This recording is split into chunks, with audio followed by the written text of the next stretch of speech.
ونبو T4 یکی از دستگاه‌های میان رده برند ونبو که نسبت به قیمتی که داره امکانات خیلی خوب و کاملی بهتون ارائه میکنه و میتونه یکی از اصلی ترین گزینه‌هاتون به عنوان یک ویدیو پروژکتور قابل حمل و یا حتی استفاده خانگی باشه. ظاهر و طراحی ونبو T4 شبیه به زبان طراحی مرسوم برند ونبویی که تو دستگاه‌های دیگه‌اش هم اون رو دیدیم و با ابعاد کوچیک و وزن حدود 1 کیلوگرمی که داره میتونه کار شما رو توی حمل و نقلش و جابجاییش خیلی راحت بکنه و با مقاومتی که در برابر گرد و خاک به خاطر مکانیزم بسته خودش داره خیال شما رو بابت جابجاییش و استفاده تو هر فضایی راحت میکنه.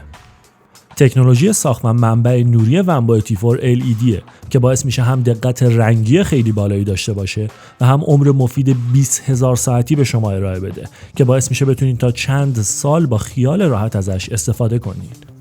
رزولوشنی هم که این دستگاه بهتون ارائه میکنه فول HD یا همون 1920x1080 که در کنار کنتراست خوب و تکنولوژی ساخت LED باعث میشه که جزئیات و پیکسل های خیلی زیاد و خوبی در تصویر داشته باشین و به هیچ عنوان افت کیفیت و افت جزئیات رو در تصویرتون نبینین و به همین خاطر میتونه یکی از گزینه‌های خوبتون برای تماشای فیلم، عکس، وبگردی یا هر کار دیگه ای باشه. شدت روشنایی نور لامپ این دستگاه هم 450 هنسی لومنه که برای یک دستگاه قابل حمل با این ابعاد عدد قابل قبول و خیلی خوبیه و اون رو برای استفاده در شب و محیط‌های تاریک ایدئال میکنه.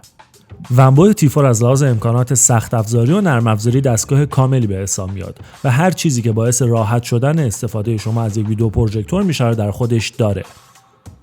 از امکانات جذاب این دستگاه میشه به فوکس و تصحیح زاویه خودکار اشاره کرد. این دستگاه همینطور اندروید نسخه 9، بلوتوث ورژن 5 و وای فای نسخه 6 رو هم داره که همه اینها در کنار هم باعث میشه اتصال و استفاده و کلا هر کاری که میخوایم با این دستگاه انجام بدیم فوق العاده با سرعت بالا، روون و راحت باشه.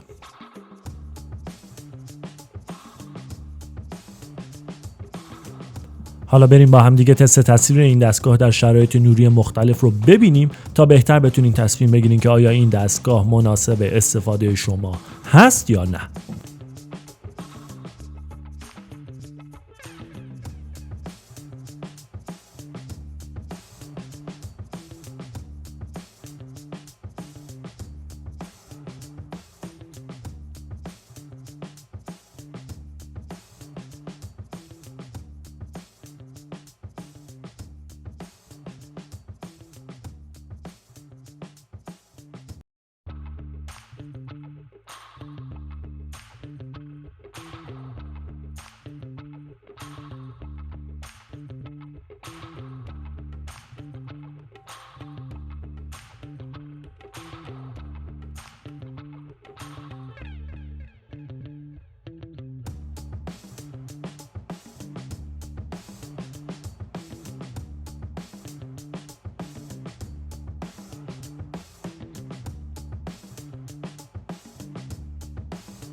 در کنار دو بلندگو 3 وات استریویی که روی این دستگاه قرار گرفته، از تکنولوژی دالبی هم در این دستگاه استفاده شده تا حد اکثر کیفیت صدایی که میتونه این دستگاه بهتون ارائه بده رو به شما ارائه بده. ونبو T4 تا 200 اینچ به شما تصویر میده و وظیفه پردازش تصویر و سیستم عامل دستگاه بر عهده یکی از جدیدترین و بهترین چیپست های تلویزیون ها و ویدیو پروژکتورهای هوشمند یعنی مدیاتک 9269 که در کنار 1 گیگابایت رم DDR4 و 16 گیگ حافظه داخلی پرسرعت سیستم عامل و تصویر فوق العاده روونی به شما ارائه میده.